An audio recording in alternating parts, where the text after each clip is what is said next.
Hello. I'm Shak. And I'm Indi. And this is... Where the fuck is the line?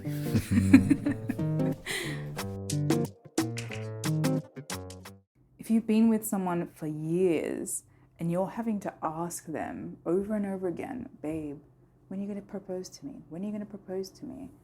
Or sending them sneaky pictures of I want this ring. This is not healthy behavior, guys. This is not healthy behavior. Sit down and have a real conversation back and forth. Late night episode. Maybe not for you listening, but it's 10 p.m. over here. And... You sent me a TikTok. Yes, I sent you a TikTok. If I sound tired today, it's because I'm on day 2 of my period.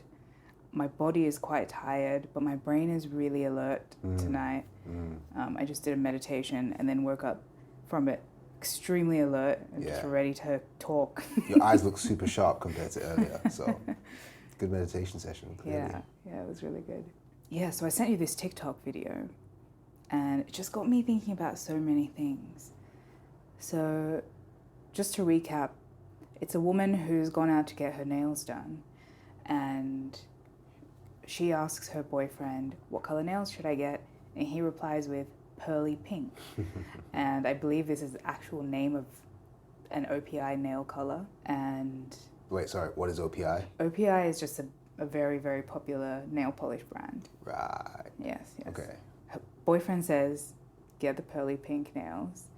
And she's like, why pearly pink? Pearly pink, in her inner monologue is, pearly pink is a proposal nail polish color. This is the first time I'm hearing about proposal nail color. I get the concept as a girl. I get the concept. As a woman. But, as a woman.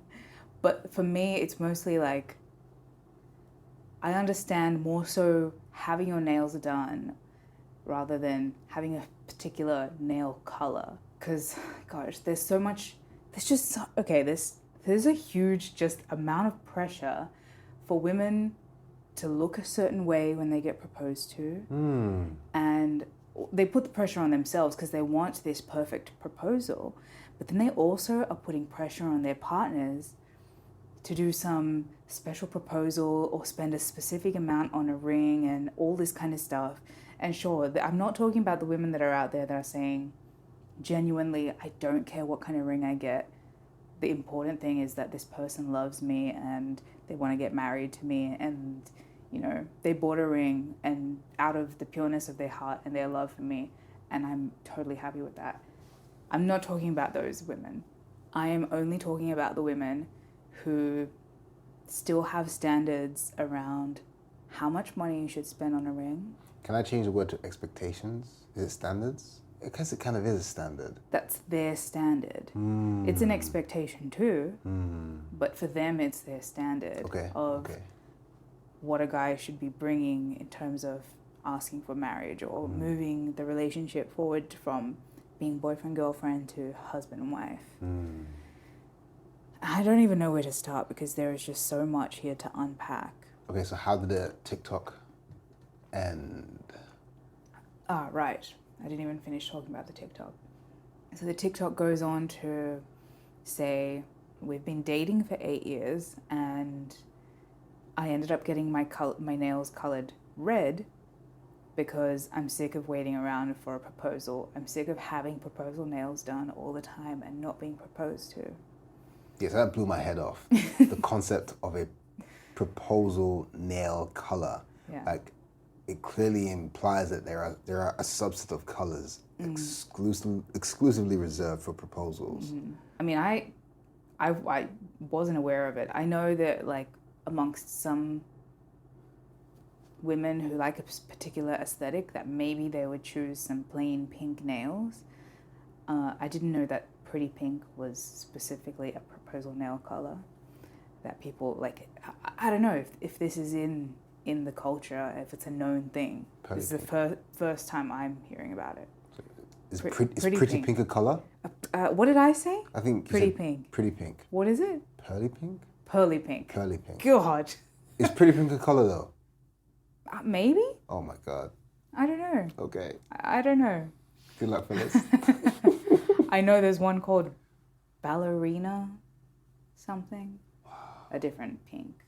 A different shade of pink. Or maybe it's white. I can't remember. The names are cool though. Whenever I hear these nail polish colors, whoever's coming up with this stuff is a marketing genius because they sound fantastic. Pearly pink sounds great. It sounds delicious. Like I want to eat it. Like when I haven't got my nails done for a little while, but when I get my nails done, I never get the same thing twice. I like to mix it up and get different like patterns and colors and just be like experimental and just play around and have fun. And like who cares if it doesn't match my clothes, like whatever. Anyway, it's art. It's like having your daily jewelry. Yeah. You don't really change that up that much. Anyway, all this to say, it's not that I don't care about like getting nails done and stuff like that, but I think there is just too much pressure and too many expectations around what a proposal is and what it should be and how it should be done, when it should be done, and not the question of if it should be done, but when it has to be done, when it should be done. Kind of, there's like this invisible line of, we've been dating for way too long and you haven't proposed to me yet as well. Like this man, I've been waiting 6 years for this man. This man, like shit. Like, honestly, if you're saying this, like I've been waiting so many X amount of years, waiting around to be proposed by this person. If you are communicating your wants and your needs and your desires with this person that you want to spend the rest of your life with, and they are not on the same page as you because they want to wait another 5 years, or maybe they don't want to get married, or maybe they're holding off because they're not even sure about this relationship.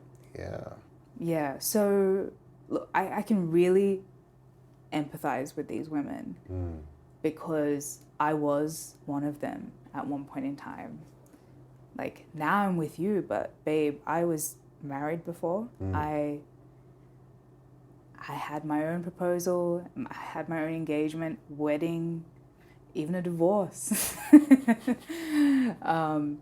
And at the time, for lots of reasons that I won't get into, I pressured the person I was with to get married.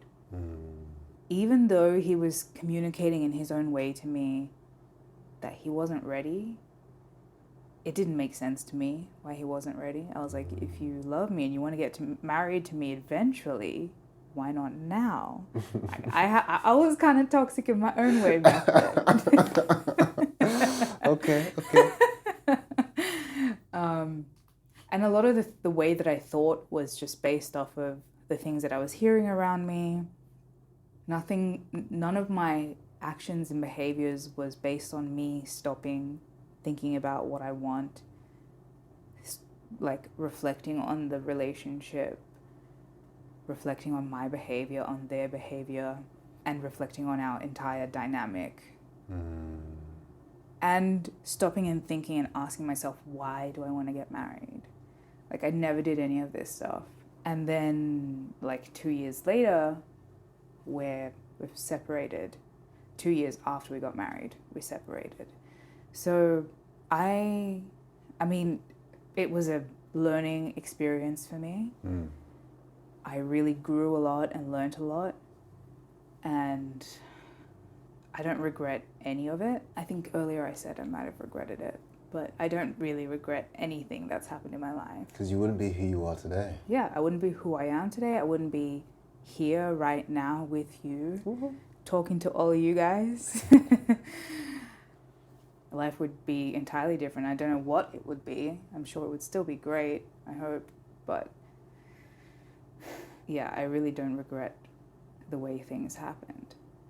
But I do kind of want to urge women to really think about why they are asking someone to marry them for 6 months straight, for a year straight, for 5 years straight, for 10 years straight. Like, why are you constantly asking for this proposal or this marriage thing? Like, really stop and ask. Why do you want to get married to this person? Not why do you want to get married as a concept. I understand why someone wants to get married, but why do you want to get married to this person? You've asked them. I really hope that you have sat down and had a conversation like, hey babe, I want to get married. I love you so much. I want to do this thing with you. How do you feel about it, kind of thing? You know, just like have a back and forth. I feel like you proposed to me just now. Got me goosebumpy. Yes, yes. I saw it in your eyes. So? Fuck yeah. We've talked about this already. And yeah, you really need to get the other person's perspective. If they're saying things like, I don't know, I want to wait a few years, I'm not ready yet, then they've got some things to think about for themselves, especially if they're saying vague things like, I'm not ready yet. Like, what does that actually mean? What does it mean that you're not ready for marriage? Are you waiting to have a magical amount of money in your bank account to feel like you're financially secure enough to get married? Are you overwhelmed by the pressure of proposing to someone? Because there's another thing there. I'm talking a lot today, but jump in whenever you need to. Of course, always. You're not talking a lot, babe. I want to hear this. When it comes to the proposal thing, like, I'm jumping all over the place because there's just so many things to cover. But the whole proposal thing, I feel like there's pressure for the proposal to be a certain way and be at a good enough place and be organized. And there are so many proposal videos online. Like, lots of people record their proposals, which is great. I love it. Have, video memories and photos and everything for you to look back on in your life. But people post it online. And then just like people compare their bodies to other people and compare their lives to other people, they're comparing their relationship and their expected proposal with these other proposals. Which doesn't feel healthy at all. Yeah. There are some guys out there that are great at planning things and maybe want to plan a whole do for the engagement. And I don't know, this whole conversation, I'm like low-key stressed. Like, I just want people to calm down and just have a conversation and really, really, really reflect on, why do you want to get married to this person? Yes. If you have kept asking them, don't be like, I've been waiting around for 6 years for this man to marry me. Yes. To propose to me. Nobody should do that. Why are you waiting? Your life. Exactly. Why are you waiting? You only have one life to live. Live it.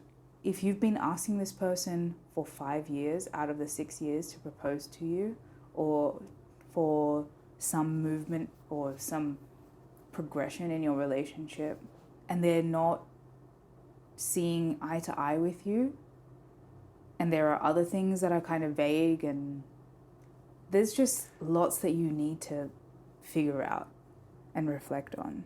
Should she even be asking? Like, well, yes. The Yes. concept of, I've been asking him to propose to me, I've been waiting for him to propose to me. Good These point. feel like very problematic phrasings of what spending the rest of your life together with a person who is compatible with you should be like.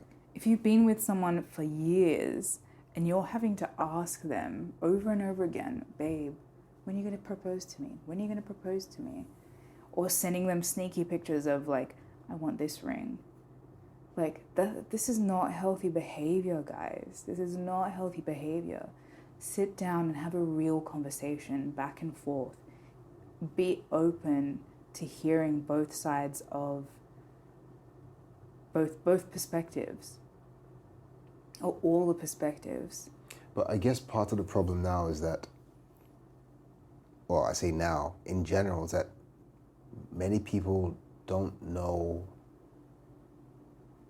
how to communicate. And I know this is a phrase like communicate, like what that truly means. People don't actually know how to be genuinely honest with their own feelings within themselves, and then have a conversation with their partner about each other's feelings in a way which isn't accusatory, which isn't an attack, which isn't a defensive thing, and just genuinely talk. Hey, this is where I am, this is what I'm thinking, this is what I'm feeling. If you want to have an open conversation with your partner, the first thing is to put your guards down. Yeah. Like, put the little defense mechanisms down. Like, chill. Maybe actually do some deep breathing together or something if you really need that. If you're used to either putting a stone wall up as soon as someone starts saying something to you that feels uncomfortable or triggering, or maybe you freeze and don't know what to say and, you know, your mind goes blank, or maybe you get really upset and emotional because something's triggered you. Share that at the start. Say, babe, I really want to talk to you about this thing, and I feel like I might get kind of upset. I feel like I might cry. I feel like I might be a little bit angry given XYZ. And then, like, all your cards are on the table. Everyone is open and understanding of what can potentially arise, so nothing is like a surprise. Even if things are a surprise, like, we can't always predict our emotions. We can't always predict how we're going to respond to something because we haven't unpacked everything in our psyche. It's a really tricky situation. Okay, if you want to have a little insight into what communication is, if you go onto Reddit, onto any relationship subreddit, and you see someone post some kind of question about their relationship, that entire thing that they're telling everyone on Reddit is exactly what they should be telling their partner. Yeah. Every single time. If they're writing paragraphs and paragraphs, I did this, they did that, I felt like this, they felt like that, blah, blah, blah, blah, blah. They're telling the whole world, these are my problems. They're communicating with the world. And then people are asking them questions and they're responding to those random people. Have that conversation with your partner, the person that you supposedly want to do life with. Like, I don't know, there's so much fear around communicating with your partner and being vulnerable with them. But it should be the opposite, because that's going to be the person you're going to live life with and do life with. Okay, I've got some questions for you now. How did you feel when you were applying pressure applying pressure to the person you wanted to marry? How did you feel in the run-up to that? Did you feel anxious about how he was going to respond? Because I feel like there's some kind of, like, I feel like each person, I imagine it's mostly women who are applying pressure to the men in these situations. Most of the time, yeah. I imagine these women know it's going to be a difficult conversation, and then in some kind of way know how their partner is going to maybe feel or react or respond, or the kind of things they might say. Like, how did you feel going into those conversations? Were you stressed? Were you angry? Were you like, oh, I just want to shake this man? Like, what was that thing like? At the time, I was definitely more anxiously attached in terms of my attachment style. So I'd say that my behaviors leaned towards anxious behaviors. And I would definitely have a fear of losing this person, a fear of they don't want to be with me. Maybe marriage was a way for me to feel more secure in the relationship. There were lots of red flags, but I was so determined to make this relationship work. It was my first relationship.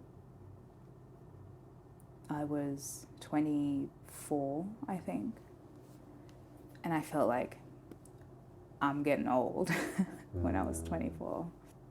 And probably just, I'm not too sure. I think a lot of questions about my past can sometimes be hard to answer because I've really processed that thing and put it completely out of my mind because I don't want to give that stuff any more energy. Yeah, and you're not that human anymore. And I'm not that person anymore. So I don't think those ways and I don't relate to those ways that I used to think.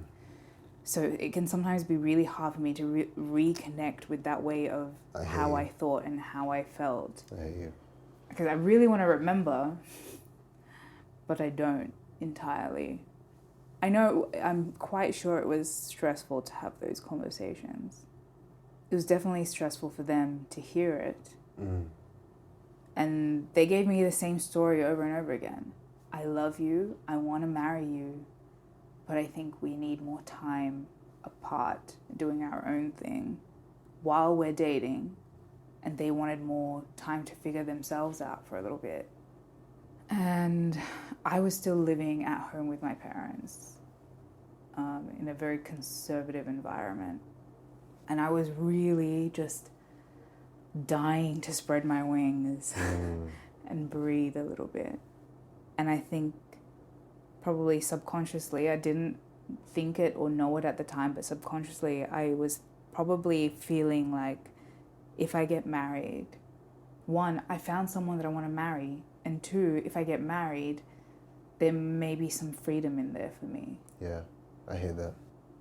I guess I remember the feeling of former partners trying to get long-term commitment from me in some way.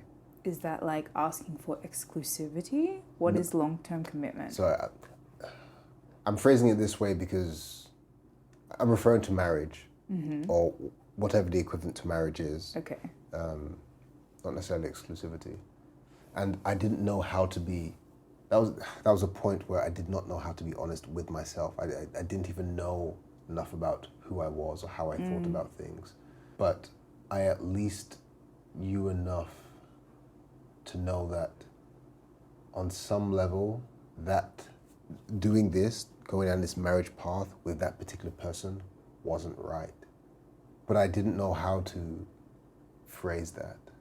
And, you know, I was in this happened multiple times, you know, I was in a relationship and I really cared for this person. And I really did actively talk about spending the rest of my life with this person or these people, because again, it was multiple people over time. But nothing was enough to make me say, yes, this is it. I'm going to do it. Now's the time. I don't want to wait anymore. And that's because on some level, I knew something wasn't right. And I didn't have the language to figure it out. But you had this kind of discernment of, I guess what I'm trying to say is, I feel like I didn't have the ability to recognize that that wasn't a healthy relationship because the relationships modeled around me were unhealthy. And what I saw in my relationship was, this person is my friend. I care about them. I think I can live the rest of my life with them. And my standards were, I didn't really have any standards. As in, like, I had never sat and thought about what do I want in a partner. So I had never established my own values or standards for a partner or a partnership. So, like, what was it that made you, it was just like a gut feeling of like, this is not the right one, this is not it? Like, what was it for you? I was literally analyzing as you were speaking there and hearing what you were saying and tying it in, like, what was the thing? How did I know? And I think it simply is, I realized on some level that, for each of the people who I dated in the past, I wasn't going to be able to be my complete self with them. Like I already didn't feel like I was my complete self with them. I already felt like there were parts of who I was that I couldn't be with them. And then I wouldn't have had the language to phrase it like this. But looking back now, I can see this is my current best form of explaining this. I couldn't be myself. And I feel like there are a lot of things that I am, a lot of things that I think about, a lot of things that I want to express just creatively and just in life, and things that I want to do and how I want to live, how I want to eat and how I want to travel, and like how I want to raise children. Like all these things I consider to be on some level important to me without fully understanding what those things were. But I could see enough to know that if I married this person, I was going to have a hard time being myself.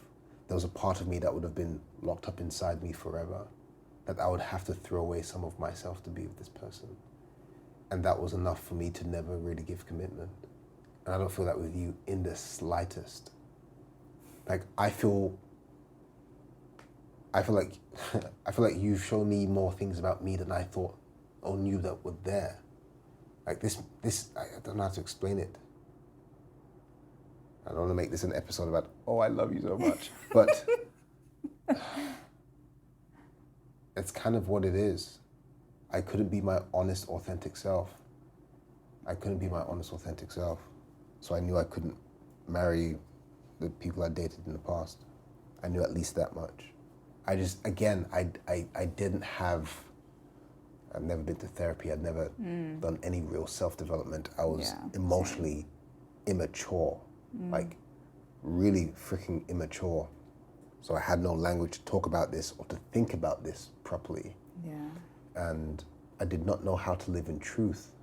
So I was able to come to a conclusion that I'm not being my current self. I was living in some kind of, and why would I stay in that relationship? Because I was telling myself that at some point in time, I would be able to be myself eventually. This person at some point in time will be able to see all of me and accept me. And I was holding on to this as this is why I'm staying in this relationship. I'm waiting for this person to accept me, which is a strange way to live. Yeah. It's an impossible way to live. If they're not accepting you now, why are they going to accept you in the future? Yeah.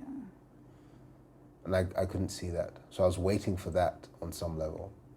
And it never happened. Yeah. Or I'd show a part of myself to this person or to these people in the past, and that part would get rejected. It would get denied in some way. Not because they were necessarily trying to be harmful, but given who they were and how they wanted to move through life, they couldn't accept those parts of me. So I'd shut it up, I'd hide it away again because I can't be myself with this person. Then why am I going to say, yes, I want to marry you? I can't be me with you. Yeah. And you're not marrying me, you're marrying the image of me that you have in your heart, in your mind. And the real me's languishing in the corner, rotting and wasting away, depressed as hell. I've been so depressed. So yeah, that's why I didn't get married, but I didn't get out of those relationships because, yeah. Your phrasing of you realized you couldn't be your authentic self with those people is interesting to me because, and how you couldn't be your full self with those people.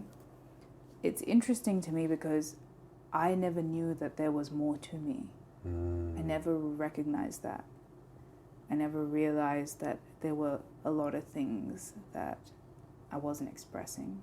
A lot of things that had just been buried under trauma. And I think being in the safety of our relationship and also just learning lots of things from you, learning from the way that you move around the world and how you think about things and the way you approach new information was all new to me, and it really opened my mind up to all of those same things.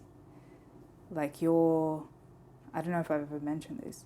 Your philosophy of like, you don't assume that you're always right, kind of thing. Like you trust yourself, but you never assume that you're always right. Like there's always more for you to learn. You're always open to having your mind changed. I like being wrong. Yeah. Being wrong is the quickest way to being right. Sorry, but yeah. Like for me, like, being wrong is a cheat code to being right. If someone can show me, yo, you're wrong. Like, oh shit, show me how to be right. Yeah. That's a short. Like, I would never have learned that without meeting you or meeting someone else or being shown that. So for me, that's exciting. Like I feel like I was so scared of being wrong. Because everyone around me all the time, like growing up, everyone wanted to be right. Everyone was hell-bent on wanting to be right. And I think everyone had a fear of being wrong, the people around me. I don't know what that stems from. I don't know where that comes from. It's a certain kind of insecurity. Insecurity, fear. Yeah. Because what happens if you're wrong? You get in trouble? Like, what happens if you're wrong? Maybe embarrassment? Embarrassment? I don't know. Sure. But now I don't see being wrong as something to be embarrassed about. Yeah. It's, like you said, it's something new to learn. It means there's something for me to learn and grow. I guess it's just a mindset shift. So yeah, if you can't fully be yourself with a person, that should be the real indicator of whether you should get married, whether you should decide on being together the rest of your life. And it's hard. It's so hard to figure out if you are your authentic self. Exactly. That requires therapy and shadow work and journaling and understanding who you are and spending time alone, a lot of time alone. Which is hard. And learning new things. Yeah. These aren't things which society naturally encourages. They're luxuries as well. Some of it requires money. Therapy should be free for everyone. Like on one hand, I want to say to women out there, don't make the same mistake I did. But I'm glad I made the mistakes I did. I don't think they were mistakes. I think they were just part of my story, part of my growth, things that had to happen for me to break down, build myself up again, and move on and grow. It was really confronting to learn all the toxic stuff about myself, all the things that I was doing wrong, all the unkind things that I was doing in relationships. It was really confronting. And I think for anyone who goes through that phase of realizing the consequences of their actions and the implications of them on another human being is going to be confronted by the reality. I think the most romantic thing about proposals is like I don't care about you getting down on one knee and showing me this shiny ring and saying, will you marry me? Because we already know the answer because we've talked about it. Exactly. I'm just like, oh, how are we going to get married? When are we going to get married? Because I know it's not going to happen now. We're just not financially ready to do it. We're not just logistically ready. Like, yeah, there's lots of things we're doing. We're focusing on a lot of other things. And that's totally fine. But we talk about it. We do talk about it, and we know the thing is, it's like, do you feel safe with that person? Because if you're not feeling safe with that person, if at any moment you feel like you're walking on eggshells, if at any moment you feel like I can't be as loud as I want around this person, I can't sing around this person, I can't... I have to make you get comfortable with being loud. Sing. Yeah. Make noise, babe. Like, I've seen this elsewhere. Like, there was this woman on TikTok singing to her baby, And the moment her partner walked in the door, she stopped singing. Damn. She's like, my partner's never heard me sing before. She was like embarrassed. Damn. I was like, you sing to your baby, but you won't sing around your partner. This feels really sad. That is sad. And she had such a beautiful voice. And I know that man's gonna melt when he hears her voice. And in terms of things like buying a ring, I don't want to do that on my own. Yeah. That feels rubbish. Everything's more fun with you. True. But also... It's a thing you have to wear. Yeah, I have to wear it. Yeah. What if I buy a piece of shit? Why? And you might not. But why put that pressure on you? Yeah. Why put unnecessary pressure on you? I love you. I don't want you to be sitting in the jewelry store suffering about different types of metals and all the million shapes of diamonds and stones and colors and cut and clarity of stones and all this kind of stuff, and trying to figure it out on your own. And then you get me something that you think looks beautiful, and then I'm like, oh, thanks, babe. Yeah. You know? Yeah. My little heart breaks. Yeah. It'd be terrible. I'd rather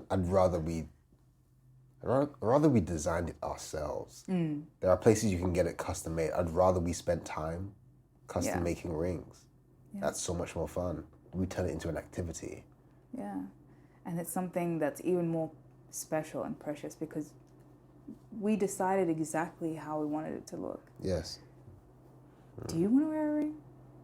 Because you don't wear any jewelry at all. Yeah, I don't wear any jewelry, do I? Damn. I think it'd look hot on you, but... I'm sure there's something that can work. Yeah, it's true. I don't wear any jewelry. We'll figure it out. Like everything else. Good talk, babe. Good talk. Always a good talk, my love.